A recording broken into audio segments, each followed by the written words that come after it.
Dieu, si tu feras de moi un métissé avec les lotos, parce que je serai pauvre, je mangerai mal, j'habiterai un endroit bizarre, j'accepte. Fais de moi ce que tu veux. Sincèrement, mes frères, peut-être certains vous me connaissez aujourd'hui. Je ne suis pas devenu pasteur pour être grand. La grandeur est tombée sur moi. Je ne suis pas devenu pasteur pour avoir une Range Rover.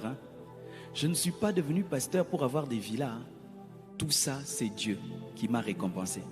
Mais si Dieu ne m'avait pas donné les voitures et les maisons, m'avait donné qu'un peuple sanctifié pur, je serais déjà riche.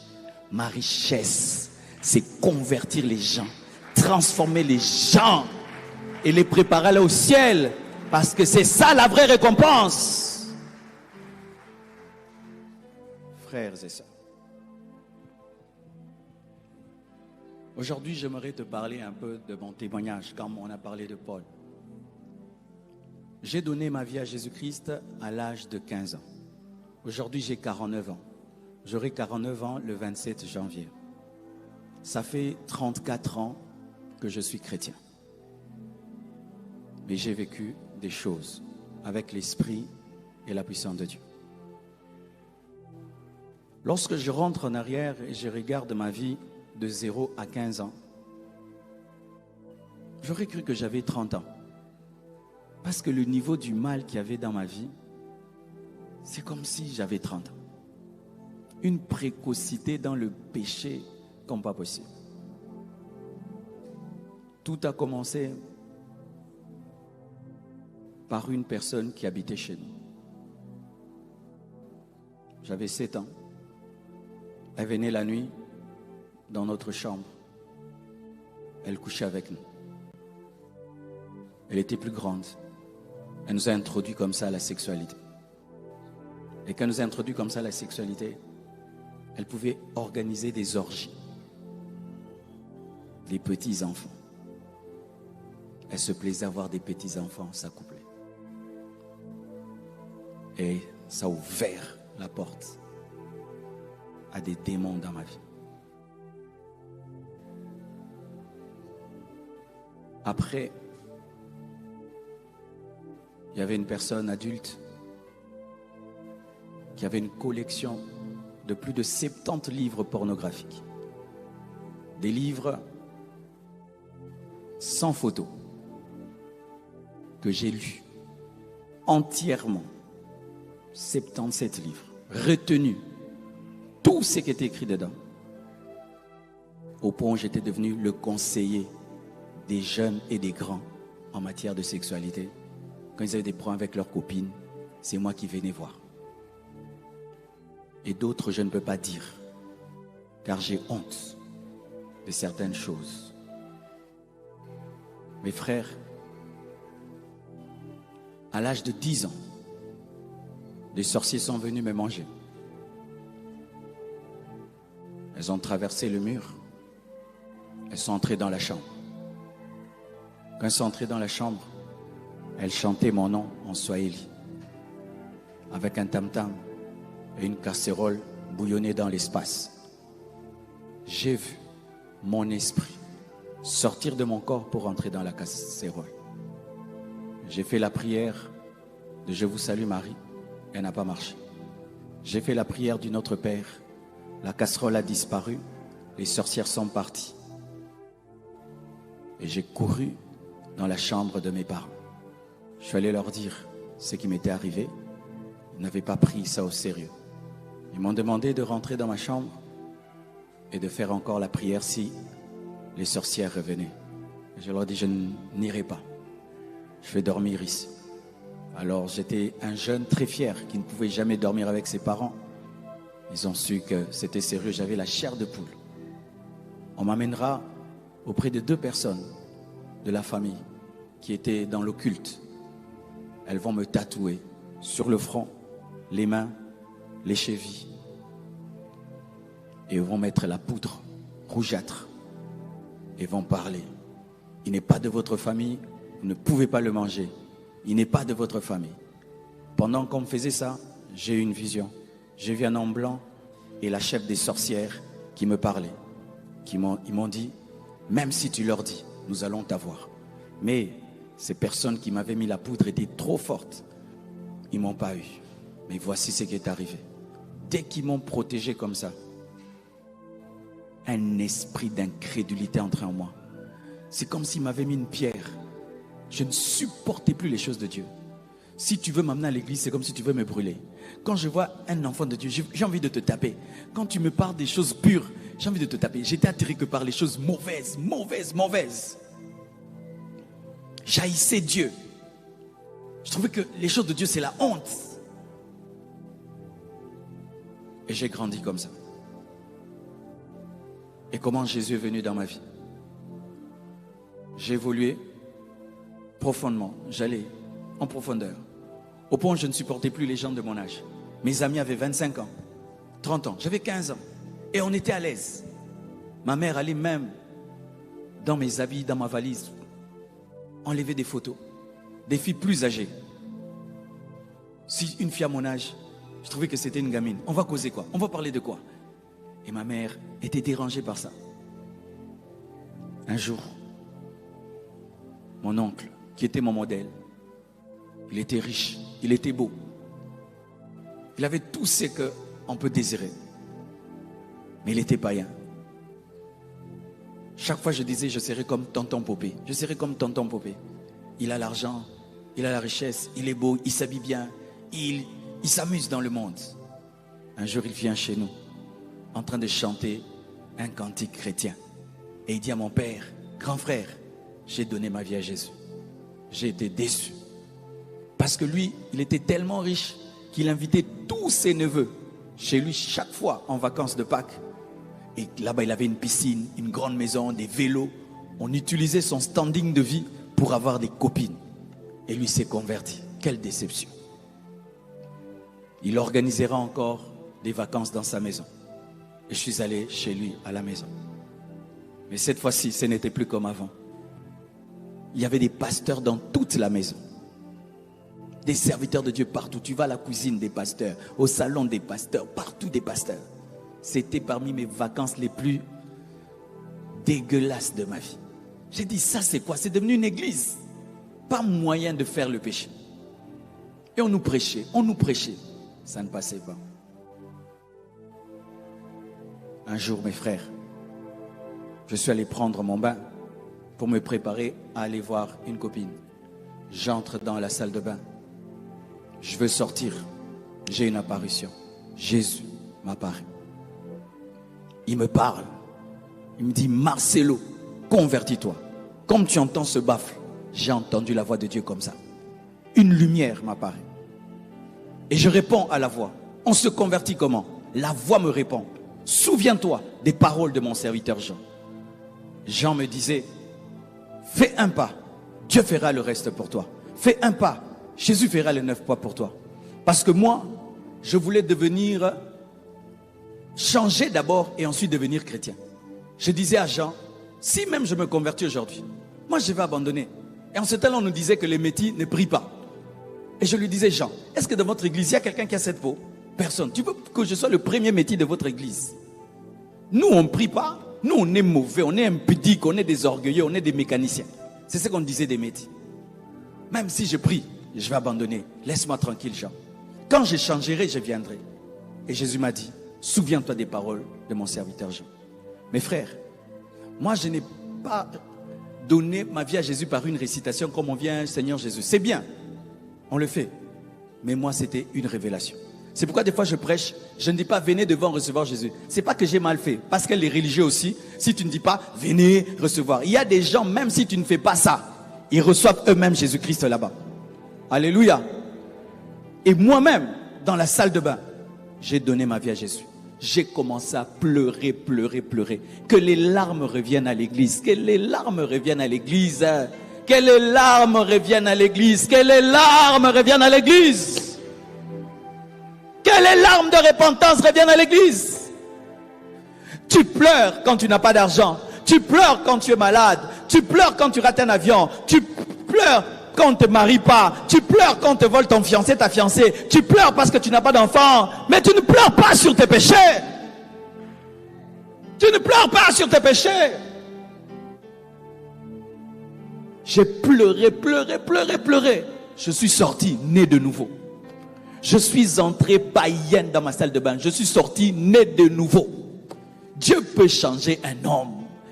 Là où les hommes ont échoué, l'esprit n'échouera pas. Je prie que tu sois en contact avec le Saint-Esprit. Je suis conscient, très conscient que je ne peux changer aucun de vous.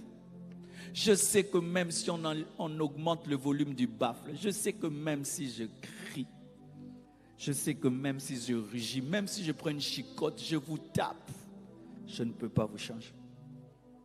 Je compte sur Dieu pour vous changer. Je compte sur Dieu pour vous changer.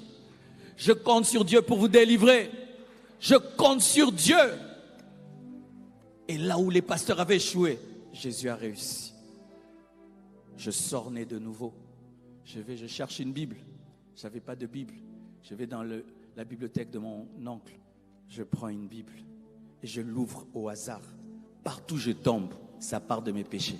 Tu ouvres ici, impudique. Tu ouvres ici, orgueilleux. Tu ouvres ici, menteur. Parce que moi, j'étais menteur, impudique, orgueilleux. C'était mes 3 péchés. Et j'adorais les habits. Je ne portais que des habits, ça doit être griffé. Si ce n'est pas griffé, ce n'est pas un habit. J'allais jusqu'à Njili chercher les habits griffés, la ceinture griffée. Quand j'ai lu la Bible, j'ai dit, ça c'est quel livre qu'on n'ait écrit que pour moi? C'est comment ça, un livre comme ça? Je me suis senti sale. J'ai déposé la Bible et je me suis un peu endormi. Quand seulement je me suis endormi, mes frères, je vois un village, des cases, et des cases sortent, des nains, tout noirs. Ils montent dans les airs comme des abeilles et ils viennent en troupe, en train de parler 3 langues au même moment. Marcelo, Marcelo, à partir du village, moi je les entends. Pourquoi tu t'es converti? Pourquoi tu t'es converti? En lingala, en français, en swahili. Et puis ils descendent dans la chambre, frère.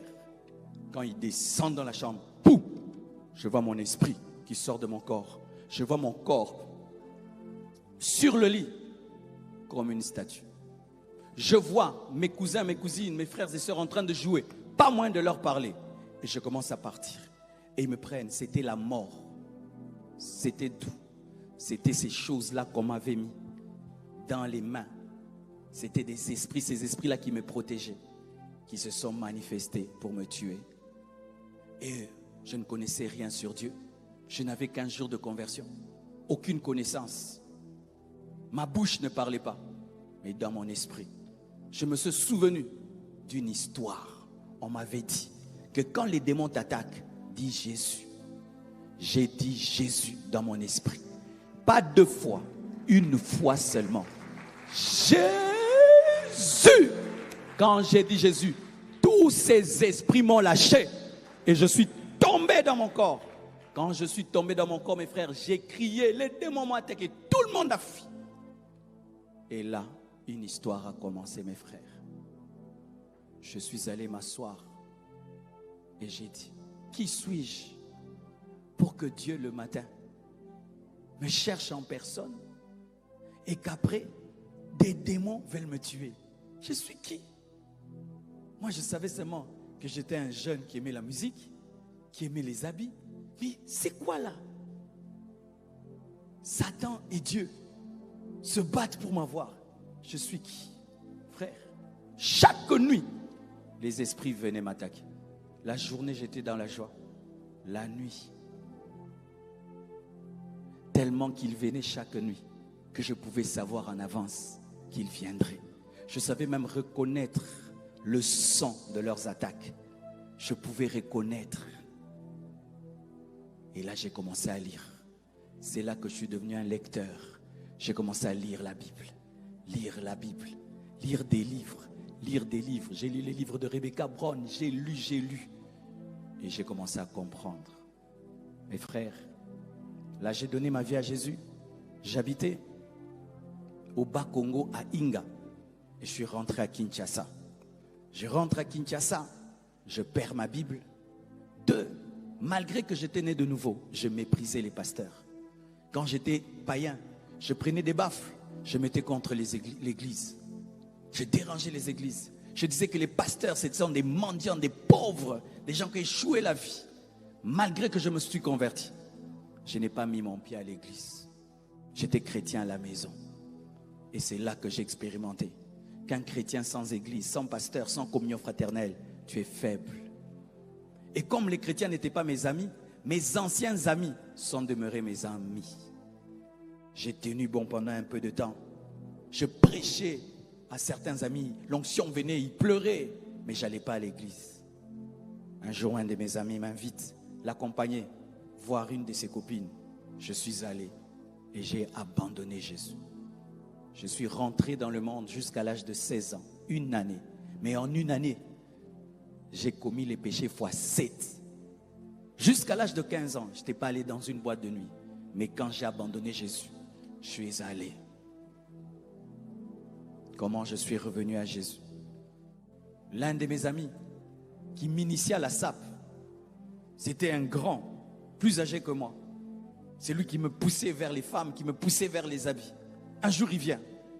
Marcelo, je vais te parler de Jésus. Je dis, oh, Guy Michaud, tu vas me parler de Jésus? Il a commencé à me parler de Jésus. Pour moi, c'était une humiliation que quelqu'un avec qui j'ai péché puisse me prêcher. Il m'a prêché, ça ne passait pas. Sous l'onction, il m'a regardé et il m'a dit, tu connais la vérité. Pourquoi tu n'obéis pas à la vérité? Frère, quand tu prêches, laisse-toi conduire par l'esprit. Tu peux prêcher pendant 1 heure. C'est une phrase seulement qui va changer quelqu'un. Et je prie que la phrase qui doit te changer sorte de ma bouche ce matin. Toi qui connais la vérité, pourquoi tu n'obéis pas à la vérité? Parce que je connaissais la vérité. Même quand je l'ai embrouillé, je savais que je l'ai embrouillé. Frère, il est parti. C'était comme si j'avais gagné.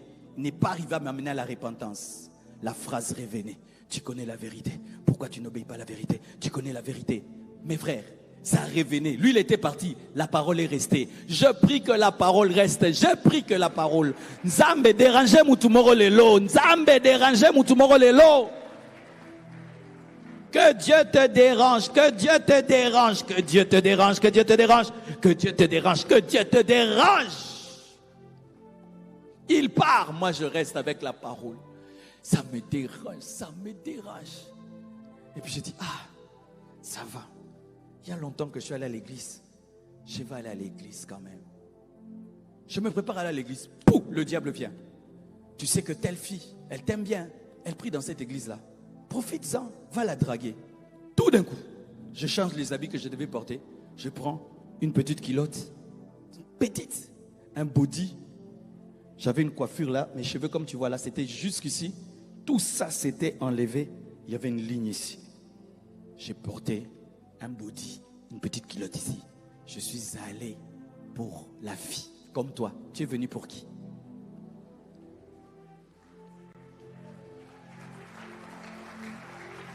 Tu es venu pour qui? Reblochaya. Honte à toi. Toi qui pries dans cette église parce qu'il y a des gens fashion. Honte à toi. Toi qui pries à l'église ici parce qu'il y a des belles filles. Honte à toi. Toi qui pries à l'église ici pour qu'on dise que tu pries à la compassion, ça fait genre dans le quartier. Honte à toi. Honte à toi. Honte à toi. Toi qui pries dans cette église pour avoir le travail. Honte à toi. Honte à toi. Toi qui pries dans cette église pour qu'on t'aide. Honte à toi. Honte à toi. Toi qui pries dans cette église pour montrer tes habits. Honte à toi. Toi qui pries dans cette église pour draguer les filles. Honte à toi. Honte à toi. Toi qui pries dans cette église pour voler. Honte à toi. Toi qui pries dans cette église pour staffer dans le quartier. J'entre dans cette église. Pendant toute la prédication, je regarde seulement la fille là où elle est. Comme toi, tu regardes qui? Moi là, tu ne me regardes pas? Que Dieu te change aujourd'hui. Il y a un projet qui Ndumba, au Guadore Nzambe. Tu peux venir avec des projets d'impudicité. Tu vas être transformé en adorateur. Je prie que Dieu te fasse oublier la fille là que tu es venu chercher. Je prie que Dieu te fasse oublier ce garçon là que tu es venu chercher. J'arrive là. Une femme monte en chair. Maman Martine. Elle était albinos. Elle est montée en chair. Elle avait une autorité. Plus qu'un homme. Elle a dit une chose que j'ai entendue il y a 33 ans. Mais j'ai retenu jusqu'aujourd'hui. Qu'est-ce qui sert à un homme de gagner le monde entier s'il perdait son âme? Quand seulement elle a dit ça, oh, que Dieu ramène des prédicateurs de la repentance dans l'église du Congo. Prédicateurs, ne prêche pas seulement pour que les gens sautent. Hein. Il y a des jours où tu prêches, ils dorment. C'est la volonté de Dieu. Que seules les personnes spirituelles puissent t'écouter. Si nous prêchons seulement pour les amuser, les divertir, nous faisons du spectacle, la prédication devient un jeu. La prédication, des fois, c'est un marteau. Des fois, c'est un feu. Des fois, c'est ta mère. Qu'est-ce qui sert à un homme de gagner le monde entier s'il perdait son âme? Directement. Je me vois, je ne suis plus à l'église. Je suis dans les airs. Et Dieu me dit, Marcelo, si tu meurs aujourd'hui, tu iras où? Et je lui réponds, en enfer. Sois sincère avec Dieu.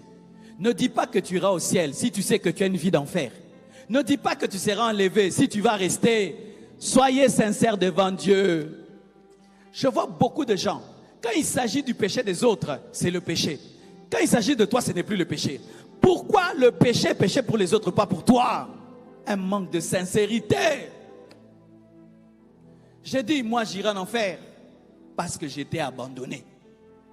J'irai en enfer, j'étais abandonné. D'ailleurs, je ne suis même pas venu pour toi. Je suis venu pour la fille là. Et puis Dieu m'a dit, oui, tu es venu pour cette fille là. Mais reviens aujourd'hui. Et je dis à Dieu, je ne reviendrai pas. Parce qu'après le culte, si moi je la vois, je ne vais pas revenir. Mais si tu l'as fait disparaître, alors je reviendrai. Frère, je pensais que Dieu ne pouvait pas la faire disparaître. Pendant tout le culte, quand je reviens, je fais que la regarder pour que je gagne Dieu.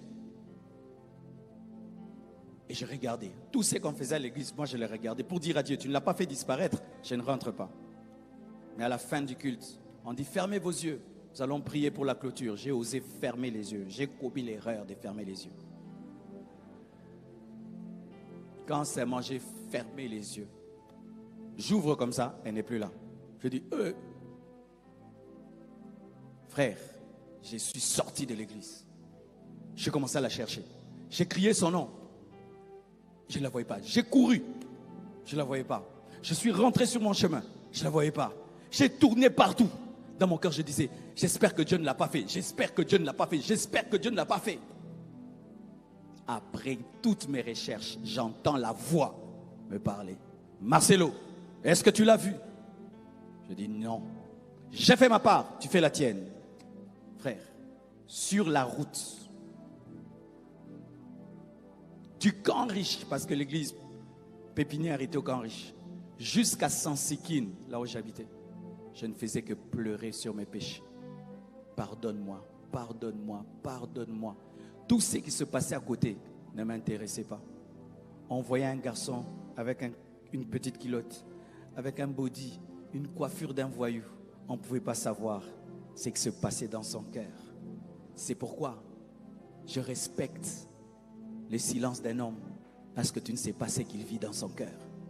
C'est pourquoi je respecte ces jeunes garçons de 16 ans, 17 ans qui tombent ici et tout là. Tu ne sais pas ce qui se passe dans son cœur. C'est pourquoi, frère, quand je prêche, je ne que faire de vos visages. Je sais que la parole de Dieu est capable de faire des choses. Qui pouvait savoir? Même cette prédicatrice n'a pas su ce qu'elle m'a fait. C'est après des années que je lui ai dit que moi je suis revenu à Dieu au travers de toi.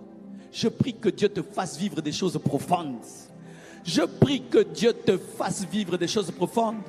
Des choses que tu vas amener dans la maison, que tu vas ramener chez toi. Pas des choses qui restent à l'église. Elle, je crois, elle a cru qu'elle avait échoué. Mais quand je suis rentré, la parole m'a converti. J'arrive dans le quartier en train de pleurer. Mes amis me disent, Marcelo, pourquoi tu pleures? J'ai dit, je suis revenu à Dieu. Et ils disent, toi, tu joues avec Dieu. Tu te convertis, tu abandonnes.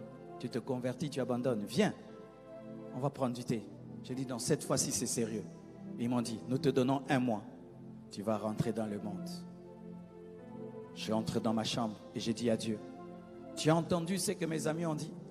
Ils m'ont donné 1 mois et ils ont raison. Je vais t'abandonner. Je n'ai pas la force de continuer à être chrétien. Je suis trop mauvais. Et puis j'ai dit à Dieu, Seigneur, si tu me permets de faire 1 année en toi, je te promets de te donner toute ma vie. Dieu m'a dit, je t'ai exaucé. Voici ce que tu feras. Tous les jours, tu seras dans ma présence. Tu seras dans une église. Frère, mon programme c'était lundi, mardi, mercredi, jeudi, vendredi, samedi, dimanche. J'étais à l'église pendant 1 année. Quand notre église n'avait pas de programme, j'allais dans d'autres églises, veiller, retraite. Je devais être dans la présence de Dieu pendant 1 année. J'ai lu mon Nouveau Testament en 1 mois. Je l'avais tout le temps en poche. C'était le petit Gédéon. Que ce soit dans un bus, partout, récréation, je lis de Matthieu à Apocalypse, le Nouveau Testament en 1 mois. Frère, après 1 année, Dieu m'a dit, j'ai accompli. Donne-moi ta vie. Et j'ai donné ma vie à Jésus. De 16 ans à 21 ans, le Seigneur a commencé à me préparer au ministère. Mais je ne savais pas que c'était au ministère. Je n'ai jamais imaginé que je serais un pasteur. Qu'est-ce qui est arrivé? À 21 ans, le Saint-Esprit me dit, abandonne tout et sers-moi. Je dis non, moi je ne peux pas être pasteur.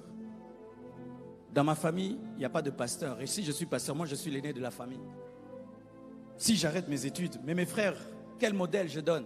Mon père ne peut même pas accepter ça. Arrête tout, sers-moi. Arrête tout, sers-moi. Non, je ne veux pas. Arrête tout, sers-moi. Arrête tout, sers-moi. Arrête tout. Ça commence à s'amplifier. Ça commence à s'amplifier.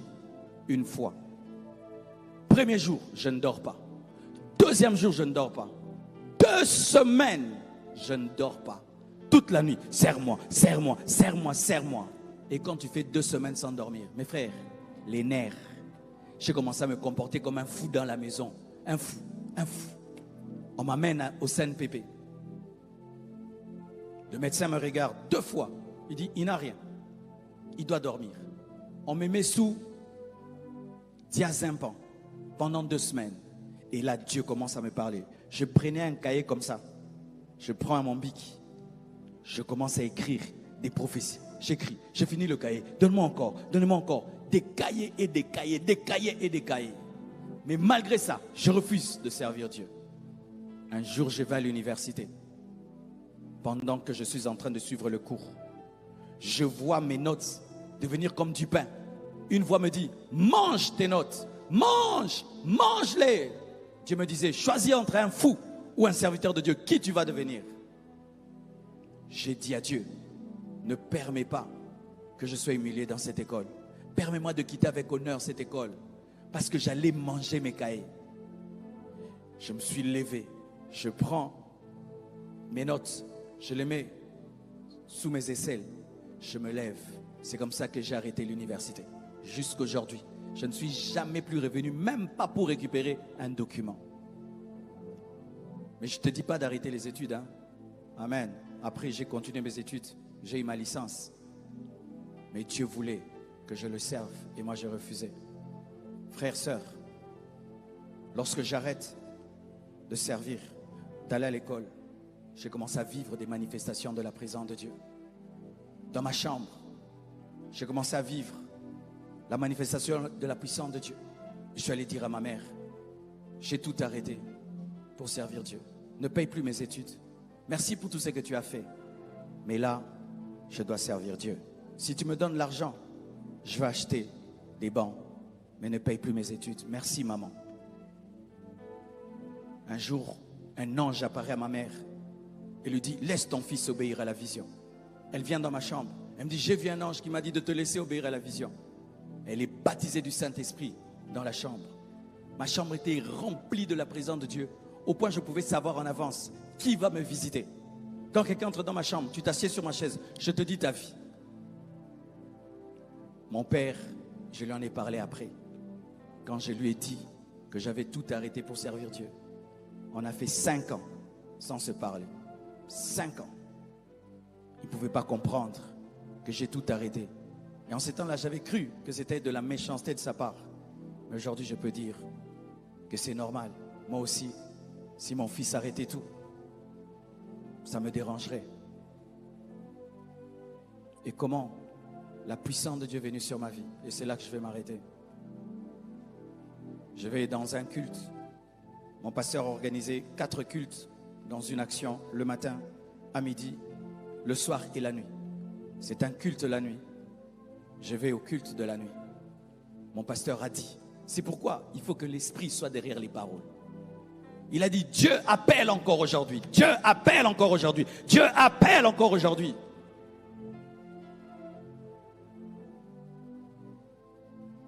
Dieu a dit à Moïse, j'ai entendu le bruit, le cri de mon peuple et je t'envoie. Dieu appelle encore aujourd'hui.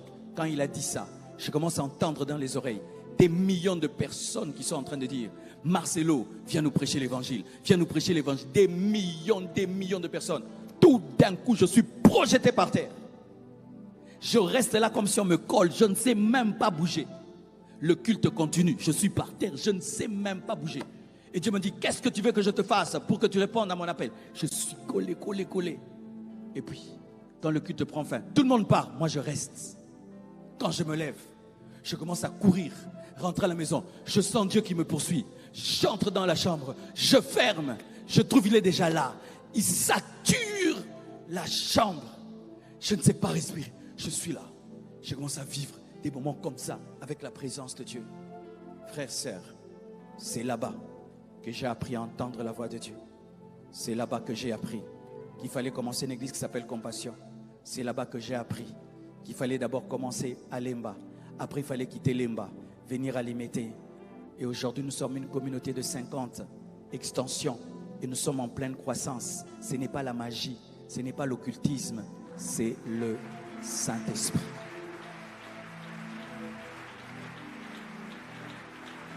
C'est le Saint-Esprit. Vous n'êtes pas dans une boutique. Vous n'êtes pas dans un projet humain. Vous êtes dans une vision divine. Alléluia.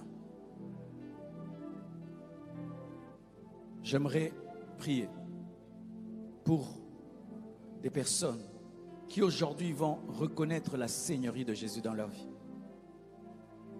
Aujourd'hui, tu viens à l'église, c'est vrai, mais tu ne t'es jamais soumis à la Seigneurie de Jésus. Je te prie de quitter ta place. Viens, je vais prier pour toi.